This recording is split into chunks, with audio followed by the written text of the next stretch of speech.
जय जगन्नाथ समस्त मोर प्रणाम। मो चैनल गोटे भल जिनस आज मन पड़ा कहीं बहुत पुरातन पाठ बा पद्य गद्य आगर आम पढ़ी साहित्य बही पद्य पद्यटा मन पड़े छह ऋतु गीतटा कवि भल वर्णना कर पद्य चलतु से पढ़ी आप शुणेबी यदि भल लगे तार गोटे लाइक करेंगे। लेखक किए जानते कहे कौ श्रेणी कौ क्लास पढ़ा होगा से मेसेज करेंगे। मशा प्रबल काम हो तथापि छह ऋतुर ना टे बोलूँ बहुत पुरातन कवि कथा मोटे मन पड़ा।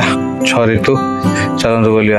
ग्रीष्मे बैशाख ज्येष्ठ मास प्रचंडे रुद्र परकाश वर्षारे आषाढ़ श्रावण मेघ बरसे घन